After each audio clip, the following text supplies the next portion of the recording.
이렇게 성령 충만한 역사를 주님께서 우리 가운데 베푸심에 여러분들 다 같이 참여하셔서 그 성령 충만의 은혜를 누리시는 복된 축복이 있길 바랍니다. 아멘. 그래서 그 성령 충만의 역사를 가청적인 것과 바람으로 우리가 지난주에 배웠는데, 그것이 에스겔의 환상, 마른 뼈가 군대가 되는 어떤 환상과 관련이 있다고 말씀을 드렸어요. 그러니까 성령 충만은요, 우리가 이 세상의 시류를 대적할 수 있고 대항할 수 있는 힘을 우리에게 내려주는 것입니다. 아멘. 그 힘을 우리가 얻을 수 있는 그런 성령 충만한 은혜가 우리 가운데 있을 때, 여러분들 개인의 신앙의 삶 가운데서도, 개인의 삶 가운데서도 우리가 여러분들 이런 세속적 기류에 지지 않고 승리를 이룰 수 있게 되는 것이죠. 아멘. 그럼에도 불구하고 성령 충만은요, 개인의 변화의 열매로서 여러분들 우리 가운데 맺어지게 됩니다. 그러니까 성령 충만의 역사가 무엇이냐? 물론 공동체도 변화가 되겠지만 그 공동체를 구성하는 것이 개개인의 사람들이란 말이에요. 그래서 여러분들 성령 충만의, 성령 강림의 역사, 성령 충만과 성령 세례의 역사의 결과는 무엇이냐? 우리 가운데 변화를 일으키는 것이죠. 그 어떤 변화인지 오늘 좀 우리가 그것을 좀 한번 나누었으면 좋겠습니다. 여러분들 기독교인을 개신교라 그러죠. 보통 프로테스탄트라고 이렇게 불러요. 이 프로테스탄트의 뜻이 무엇이죠? 항의자, 항의하는 사람, 저항하는 사람, 이런 뜻입니다. 이는 이제 종교 개혁자들이요, 종교적 자유를 근거로 이 왜곡된 신앙에 대한 규탄 및 항의를 한 것에서 유래해요. 마틴 루터 같은 경우 이제 95개조 반박문을 이렇게 걸었죠. 그 이후로 이제 계속해서 이 제도권 신앙에 대해서 규탄하고 항의한 것에서 유래해서 그들을 이제 프로테스탄트다 이렇게 불렀던 것이죠. 그런데 이 단어의 어감은요, 조금 조심스럽습니다. 왜냐하면 기독교인 이제 한자잖아요. 그거를 여러분들 무엇을 기독교인이라고, 기독이라고 얘기한 거죠? 그리스도가 기독이잖아요. 그쵸? 네? 그래서 여러분들 기독교인 하면 그리스도인. 이 그리스도인들은요, 근본적으로 항의자나 저항자가 아닙니다. 제가 일전에 말씀드렸듯이 하나님의 원수인 사탄은요, 고유명사가 아니라 그랬어요. 그러니까 하나님의 대적자의 이름이 사탄이 아닙니다. 일반 명사예요. 히브리어로 사탄은 대적자라는 뜻을 가지고 있죠. 그러니까 항의하는 것과 이 대적하는 게 비슷하잖아요. 유사하잖아요. 그쵸? 그래서 우리가 이 어떤 무언가에 대해서 항의하고 무언가에 대해서 저항하는 것에 있어서 신중하지 않으면 자칫 우리의 정체성의 혼동을 가져올 수 있다는 겁니다. 아멘? 네? 우리 프로테스탄트야 이렇게 얘기하면서, 야, 저항하는 것이 그리스도인이야, 우리가 항의하는 것이 그리스도인이야, 그냥 이렇게 단순하게 우리가 치부할 수 없는 문제라는 겁니다. 아멘? 이것을 여러분들 분명하게 마음에 새기시는 복된 축복이 있길 바랍니다. 처음 교회가 나타났을 때 사람들은요, 그 교회를 향해서 뭐라고 불렀냐면 그리스도인이다 이렇게 불렀어요. 그리스도인. 이거 한번 사도행전 11장 26절 한번 보겠습니다. 사도행전 11장 26절. 11장 26절 우리 같이 한번 읽도록 하겠습니다. 시작. 만남에 안디옥에 데리고 와서 둘이 교회 1년간 모여 있어 큰 무리를 가르쳤고, 제자들이 안디옥에서 비로소 그리스도인이라 일컬음을 받게 되었더라. 아멘. 그러니까 이 그리스도인이라는 뜻이 무엇이냐? 이게 프로테스탄트보다 교회를 지칭하는 훨씬 더 오래된 용어잖아요. 이 그리스도인이라는 뜻은 그리스도를 따르는 사람들입니다. 무슨 말씀인지 아시겠죠? 그리스도를 따르는 사람들. 그런데 이제 당시에 종교적 권력을 가진 자들. 근데 이스라엘은 신정 일치를 이루는 국가였잖아요. 종교적 권력은 실권자입니다. 실권자. 통치의 실권을 가진, 생사탈권을 그들이 진짜 가지고 있었어요. 종교 지도자들로 인해서 예수님 십자가를 못 박혔죠. 그런 어떤 통치의 실권을 가진 자들은 이 교회를, 그리스도인들을 뭐라고 불렀냐면, 한번 찾아보겠습니다. 사도행전 24장 5절 말씀입니다. 24장 5절. 5절 같이 읽도록 하겠습니다. 시작. 우리가 보니 이 사람은 전염병 같은 자라. 천하에 흩어진 유대인을 다 소유하게 하는 자요, 나사렛 이단의 우두머리라. 그러니까 이 그리스도인들을 나사렛의 이단이라고 칭했던 거죠. 그렇죠? 그러니까 교회에 대한 감정이 굉장히 좋지를 않았습니다. 왜일까요? 예수님의 가르침이 그들의 허물과 죄를 쭉 가감없이 드러냈기 때문입니다. 그러므로 그들은 자신들이 가진 권력으로 예수님과 그의 동조하는 자들을 강하게 핍박했습니다. 그 핍박에 대해서 당시 성도들을 그러면 어떻게 반응을 했을까요? 그것도 우리가 사도행전에서 한번 찾아보겠는데요. 5장 40절에서 42절 말씀 한번 찾아보겠습니다. 5장 40절에서 42절 같이 읽겠습니다. 읽겠습니다. 시작. 그들이 옳게 여겨 사도들을 불러들여 채찍질하며 예수의 이름으로 말하는 것을 금하고 놓으니 사도들은 그 이름을 위하여 능욕받는 일에 합당한 자로 여기심을 기뻐하면서 공회 앞을 떠나니라. 그들이 날마다 성전에 있든지 집에 있든지 예수는 그리스도라고 가르치기와 전도하기를 그치지 아니하리라. 41절에 보니까 능욕받은 일에 합당한 자로 여기심을 어떻게 했다 그럽니까? 기뻐했다고. 그러므로 당시 그리스도인들을 핍박했던 사람들은 그리스도인들의 이러한 핍박에 대한 태도를 무엇으로 여겼을까요? 당연히 저항으로 여겼겠죠, 여러분들. 그렇죠? 지금 뭐 핍박받았다고 해서 뭐 두려워하거나 그에 따라서 그들의 뭐 행동이 바뀐 게 아무것도 없습니다. 오늘 40절에 보니까 절대로 그리스도를 전하지 말아라 이렇게 얘기했는데 돌아가면서 능욕받는 일에 합당한 자로 여기심을 기뻐하면서 오늘 42절에 보니까 그들이 날마다 예수를 그리스도라고 전하는 일을 그치지 않았다고 분명하게 말씀하고 있는 것이죠. 그렇죠? 그러니까 이 자신들을 향한 핍박과 고난에 대한 생각은 조금도 바뀌지 않았던 것이죠. 도리어 신학적으로 이 같은 핍박을 잘 정리해서 교리로 정립되어서 더욱더 견고해져 갔어요. 이런 태도가. 그러므로 사도 바울은 교회에 보내는 편지에 이러한 성도들이 당하는 핍박에 대해서 다음과 같이 아주 일목요연하게 정리를 해갖고 밝히고 있는데요. 그게 골로새서 1장 24절 말씀입니다. 우리 같이 한번 읽어보겠습니다. 골로새서 1장 24절. 골로새서는 골로새 교회에다가 보내는 편지입니다. 골로새서 1장 24절 같이 한번 읽어보겠습니다. 시작. 나는 이제 너희를 위하여 받는 괴로움을 기뻐하고 그리스도의 남은 고난을 그의 몸된 교회를 위하여 내 육체에 채워놓으라. 할렐루야. 그러니까 내가 신앙 때문에 당하는 이 모든 고난이 그리스도께서 남기신, 나를 위해서 영광스럽게 남기신 고난이요 너희를 위한 것이다. 이렇게 분명하게 밝히고 있다는 것이죠. 아멘. 즉 신앙으로 말미암아 핍박을 자신들이 가장 큰 명예이자 하나님께 주신 가장 큰 상으로 여긴다는 거예요. 아멘. 그러니까 참 세상에 학을 띠겠죠. 그 결과 핍박을 하는 사람의 입장에서 볼 때 그리스도인들을 핍박하면 핍박할수록 핍박하는 자가 손해인 셈이 된 것이죠. 아무리 핍박을 해도 더 그냥 그 핍박을 좀 내가 그 그리스도인들의 어떤 그런 태도나 그리스도의 어떤 그런 전하는 어떤 그런 일들을 내가 제한하고 막아보려고 핍박을 했는데 오히려 그것이 신학적으로 더욱더 견고해지고 그것으로 말미암아 더 그리스도가 퍼져버리니까 손해인 거예요. 손해인 거. 이런 것이 여러분들 그리스도인의 세상을 향한 저항의 성질이에요. 아멘. 그리스도인의 저항은요 세상을 반대하는 것이 아닙니다. 도리어 세상이 그리스도인을 반대할 뿐이죠. 그리스도인은 그 무엇도 반대하지 않습니다. 할렐루야. 그럴 목적이 없어요. 다만 그리스도인들의 목적은 무엇이냐? 진리를 따를 뿐이죠. 할렐루야. 아멘. 그 진리 대신 예수님을 따를 뿐이란 거죠.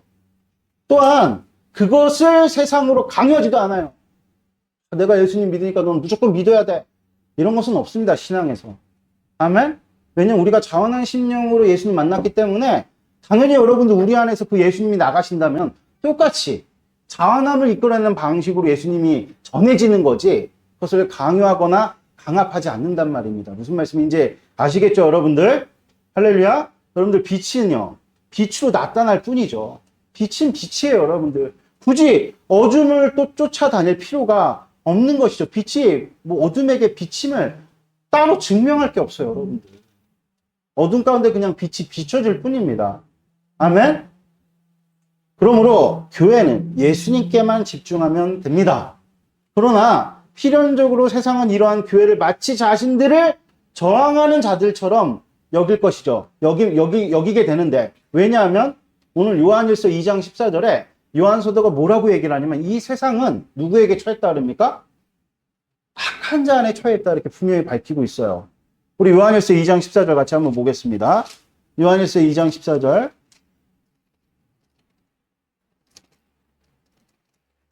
읽겠습니다. 시작. 아이들아 내가 너희에게 쓴 것은 너희가 아버지를 알았으며 아비들아 내가 너희에게 쓴 것은 너희가 태초로부터 계신 이를 알았으며 청년들아 내가 너희에게 쓴 것은 너희가 강하고 하나님의 말씀이 너희 안에 거하시며 너희가 흉악한 자를 이기었음이니라.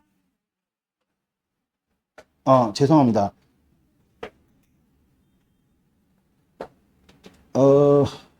내가 말씀 좀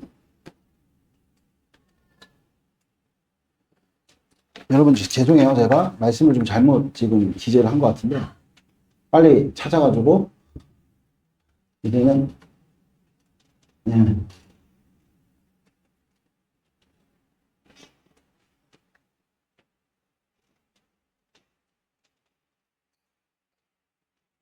죄송합니다. 5장 19절입니다. 5장 19절. 그냥 여기 읽으세요. 여기 보세요. 보이시죠? 5장 19절. 읽겠습니다. 시작.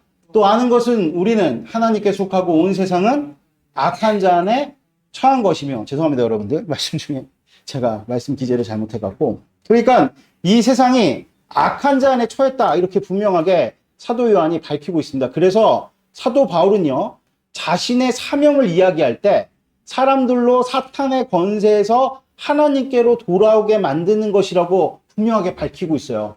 사도행전 26장 18절 말씀인데요. 찾지 않겠습니다. 그러니까 나의 사명이 무엇이냐? 사탄의 권세에서 사람들을 하나님께로 돌아오게 하는 것이 내가 이 땅에서 사는 목적이다. 이렇게 사도 바울은 밝히고 있다는 것이죠. 그러므로 우리는 필연적으로 우리가 뭐 세상을 대항하고 우리가 반대하고 저항하진 않지만 필연적으로 세상과 대립할 수밖에 없는 것이죠. 그러나 이것은 혈과 육에 관한 문제가 아닙니다. 이 세상 배후에 있는 악한 자에 관한 문제이고요. 뿐만 아니라 이것은 우리의 싸움이 아닌 하나님께서 우리를 구원하실 목적으로 하나님께서 직접 일으키신 싸움입니다. 이 점을 여러분들 우리가 잊지 말아야 됩니다. 아멘? 할렐루야? 그러므로 우리는 세상이 걸어오는 싸움에 대해서 굉장히 조심할 필요가 있어요. 우리가 하나님 측에 있으니까 세상이 계속해서 우리에게 싸움을 걸어오죠. 자칫 이 싸움이 사람의 감정으로 치우칠 수 있기 때문이에요. 그래서 제가 12월 17일에 집회의 성격이 우리가 하나님을 향한 것이 돼야지 이 세상과 우리가 싸우겠다, 맞짱 뜨겠다 이런 기세로 우리가 모여서는 여러분들 본질이 퇴색돼 버릴 수 있다. 우리가 조심해야 된다. 그 부분은. 이걸 오늘 주님께서 우리에게 가르쳐 주십니다. 그러면 여러분들 이 싸움은요 사람의 감정으로 치쳐서는 안 됩니다. 그러면 곧 이 싸움은 하나님의 싸움이 아니라 사람들 간의 싸움이 되는 것이고, 우리는 순식간에 세상을 저항하는 자들로 전락해버리는 거예요. 무슨 말씀인지 아시겠습니까? 이게 하나님의 싸움이 돼야 되는데 사람들 간의 싸움, 특별히 감정에 치우쳐가지고 막 우리가 막 너가 죽는 거 아니면 내가 죽어야 되는, 뭐죠 그게?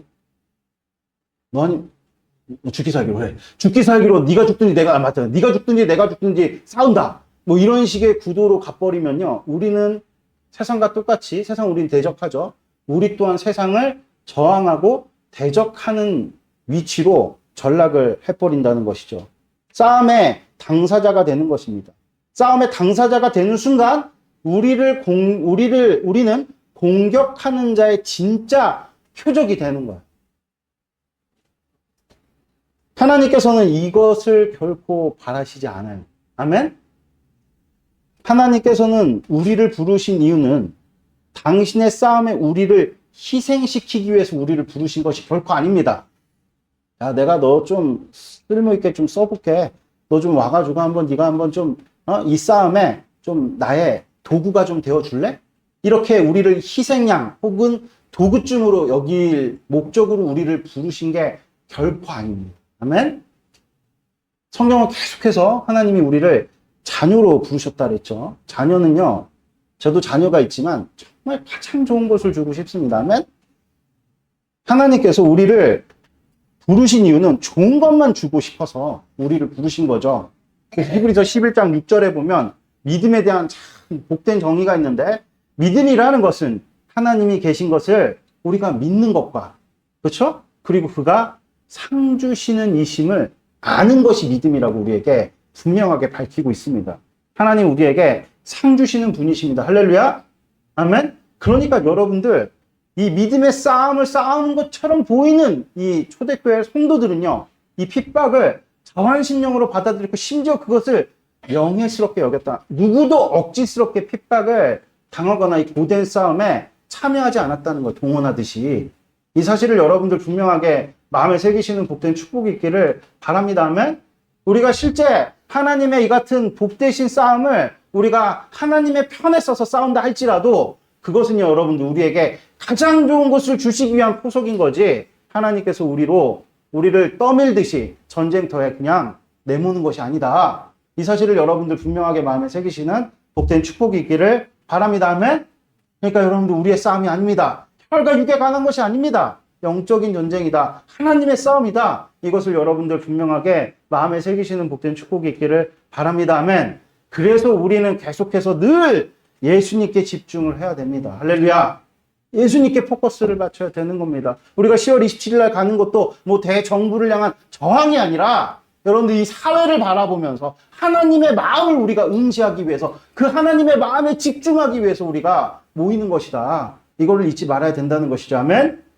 그러면 여러분들 우리가 예수님께 집중하는 거, 하나님께 집중하는 거, 그게 무엇일까? 그것이 여러분들 성경에서 계속 기록하고 있는 것처럼 말씀에 전념하는 거, 말씀에 창념하는 것입니다. 왜 그러냐면 예수님께서 곧 말씀이시기 때문이죠. 할렐루야. 아멘. 그러므로 말씀에 전념하지 않으면 우리의 정체성은요, 이 세상 가운데 훼손될 수밖에 없어요. 세상은요, 여러분들 우리를 어떻게 계속 내모냐면, 여러분들 세상을 따르거나 혹은 세상을 대적하거나 둘 중 하나를 선택하도록 강요하죠. 그러나 우리는요, 우리 그리스도인은요, 세상을 따르지도 않지만 일부러 세상을 대적하지도 않습니다. 그게 우리 그리스도인들의 정체성이란 말입니다. 그러니까 이것을 자꾸 우리가 여러분들 훼손시키려고 하는 것이 악한 마귀의 괴계로 계속 싸움을 걸어오는 겁니다. 아멘?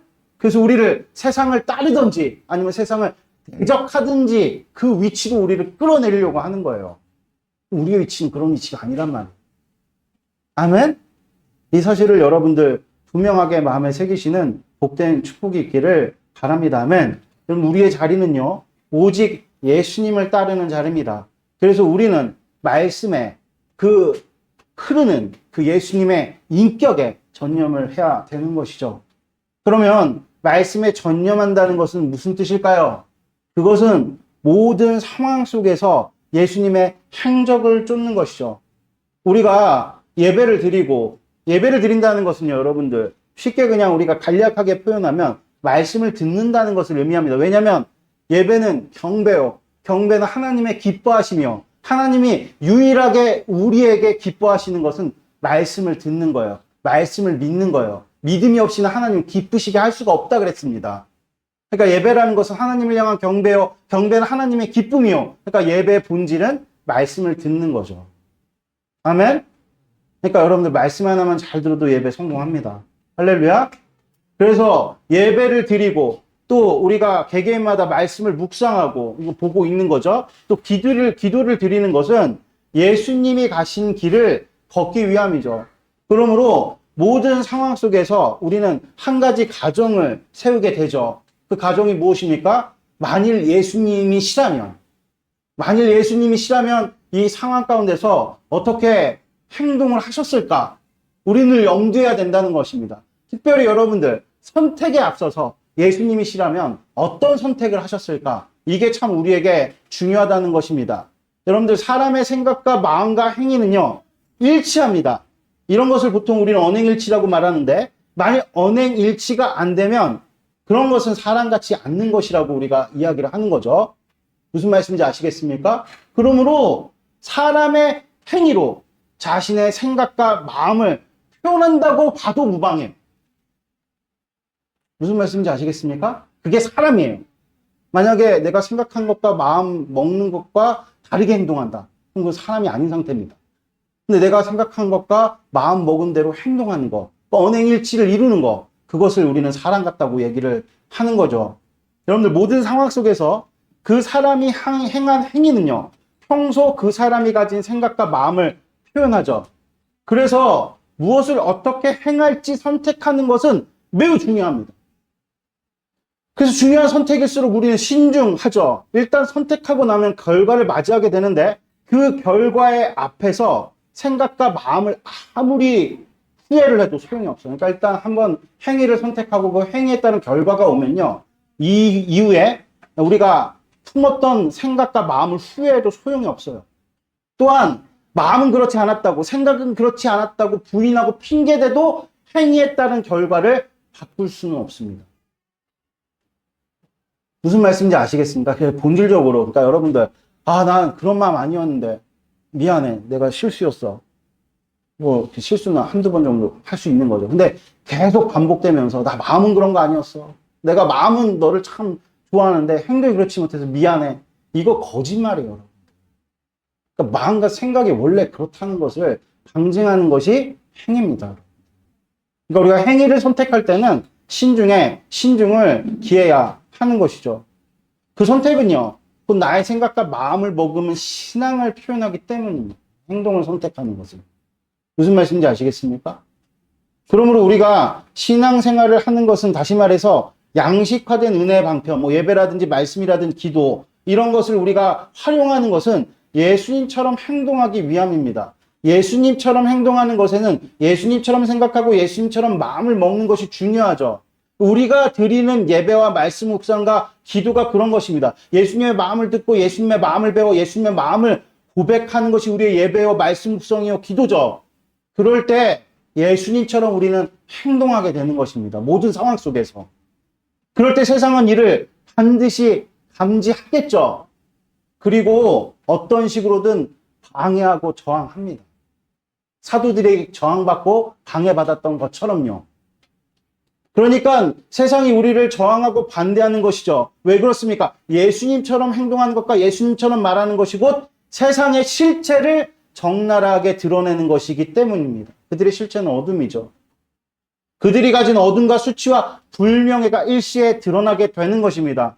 사도행전 3장을 보면요, 베드로와 요한 사도가 날 때부터 앉은 채로 태어나 걷지 못한 자를 고치는 놀라운 기적을 일으킵니다. 이게 왜 놀랍냐면 이 날 때부터 걷지 못했던 자가 몇 살에 지금 고침을 받았냐면 40세에 고침을 받았어요. 그러니까 40년 동안 한 번도 걷지 못한 자가 병고침을 받고 막 뛰듯이 걷게 된 겁니다. 얼마나 놀라운 기적입니까? 이보다 놀라운 기적이 여러분들 흔하겠습니까? 드물죠. 그런데 유대인의 지도자들은 베드로와 요한을 잡아 가뒀습니다. 이유가 무엇일까요? 명목상은 예수님의 부활을 가르쳤다는 것이지만 사실은 이 종교 지도자들로서 자신의 무력함이 증명되는 순간이었기 때문이죠. 이 병고침을 받은 사람이 치유받은 장소는요, 다름 아닌 성전의 미문, 여기 미문은 작은 미가 아닙니다. 아름다울 미예요. 화려한 성전의 문 앞에 앉아 있었어요. 숱한 제사장과 랍비들과 그리고 지도자들이 드나들던 곳입니다. 그런데 아무도 베드로와 요한 같은 능력을 나타낸 자가 없죠. 그런데 학문도 없는 범인이자 출신도 열악하기 짝이 없던 어부인 베드로와 요한이 이 불가능한 능력을 나타낸 것입니다. 심지어 이 능력을 하나님의 약속의 말씀으로 선포해서 수많은 사람들을 동요케 했죠. 능력이 있다는 거죠, 여러분들. 여러분들, 당시에 이제 베드로가 이 같은 기적을 일으켰을 때 예수님은 더 이상 세상에 안 계셨습니다. 그러므로 예수님을 혹은 그의 부활을 전한다는 것이 문제란 것은요, 핑계에 불과합니다. 사라진 자는 영향력을 잃게 돼 있거든요. 그쵸? 그러면 그들이 왜 그렇게 붕괴를 했을까요? 그것은 제자들로 인해 그들의 거짓과 무력함과 위선과 이런 모든 거짓들이 드러나는 것이 수치스러웠던 것이죠. 이 제자들로 인해.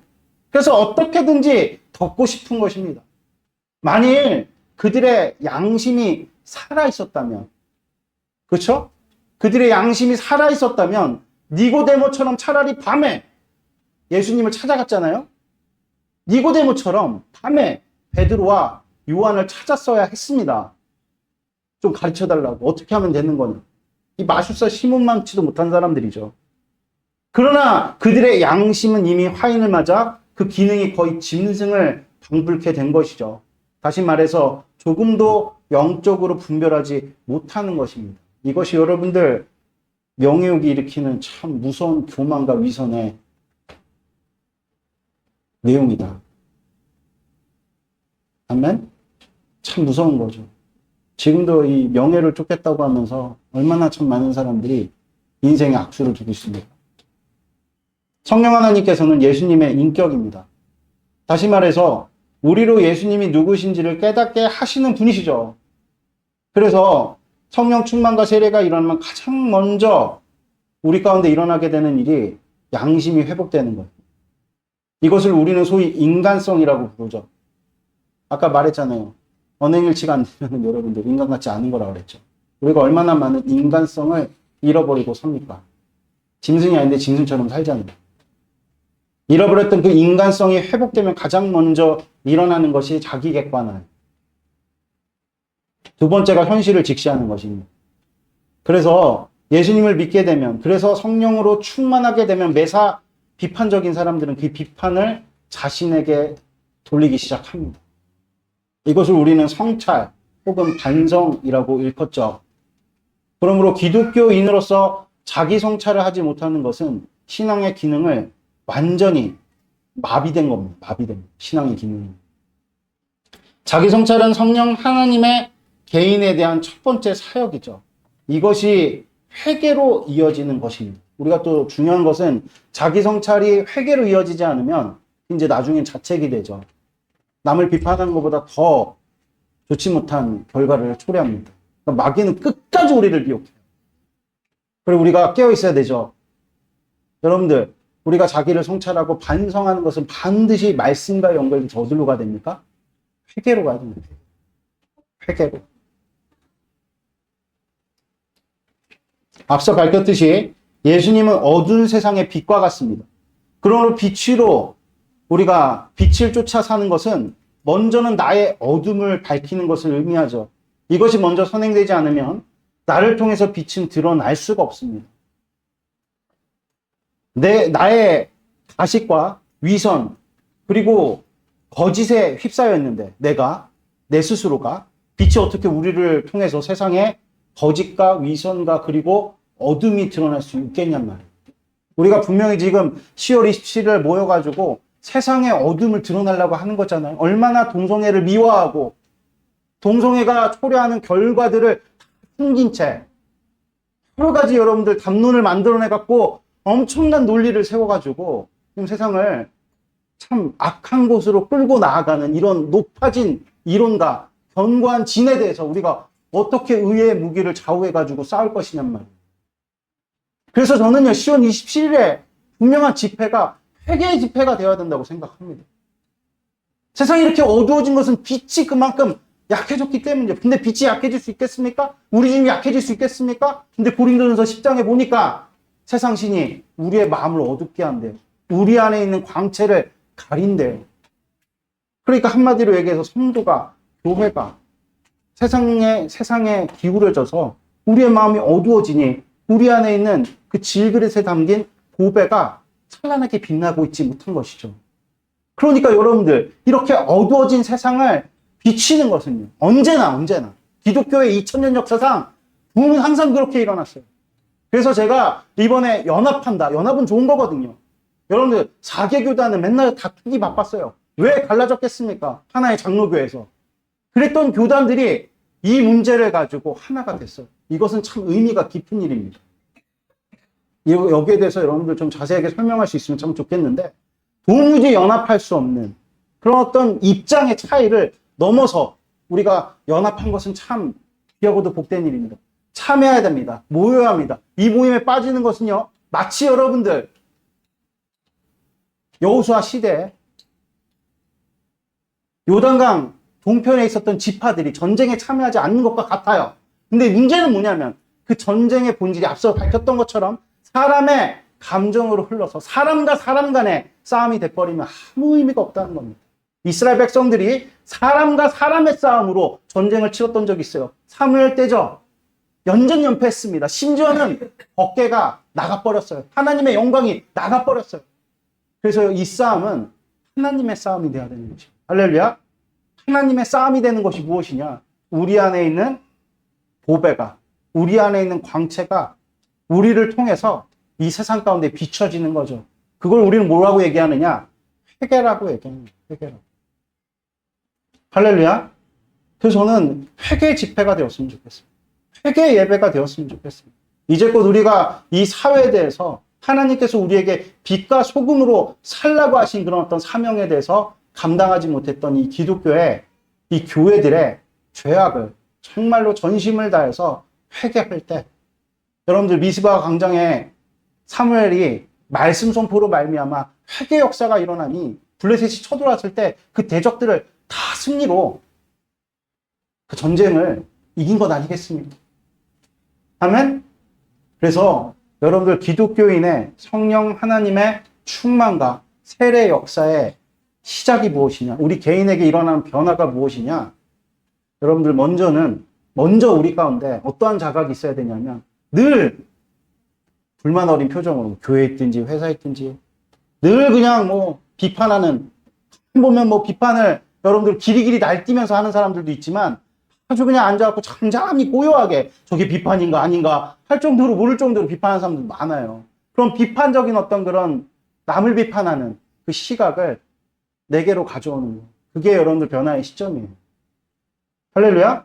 그리고 그 비판하는 그 나의 성찰과 반성이 말씀을 만나게 될 때, 오늘 우리가 읽었던 본문의 말씀처럼 형제들아 우리가 어찌할꼬, 그때 말씀이 들어가는 거예요.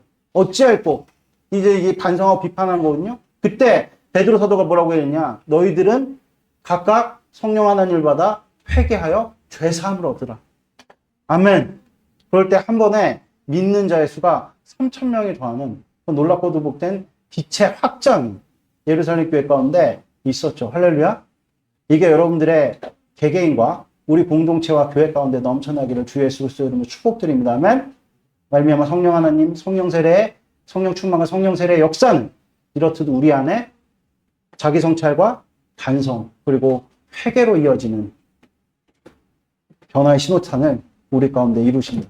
그래서 여러분들 우리 교회가 정말 주님 안에서 그동안 우리 주님께서 빛나고 싶어 하시는데 일어나라 빛을 비추라. 오늘 강연사매가 기도할 때 참 그 말씀 무슨 말씀입니까?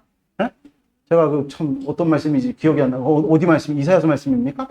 그 말씀 에베소서 말씀이래요. 에베소서 그 말씀이 참 마음에 심금을 울리던데요. 하나님께서는 우리가 일어서서 빛을 발하기를 원하십니다. 할렐루야. 더 이상 움츠러들지 말고 우리가 주님 앞에 정말 성령 충만과 성령 세례를 받은 자들로서 회개하며 주님 앞에 이 세상의 빛과 소금을 감당하며 여러분들 개인의 삶 가운데서도 변화를 이루시는 놀랍고도 복된 역사가 있기를 주 예수 그리스도의 이름으로 축복드립니다. 아멘. 기도드리겠습니다. 하나님 아버지, 오늘 선포된 말씀 우리 가운데 분명하게 이루어 주시옵소서. 감사합니다. 부활의 주님 대신 예수님의 이름으로 기도드렸습니다. 아멘. 우리 같이 그 찬양 부르시면서 준비하신 예물을 하나 돌려드리도록 하겠습니다. 나를 세상의 빛으로 우리 같이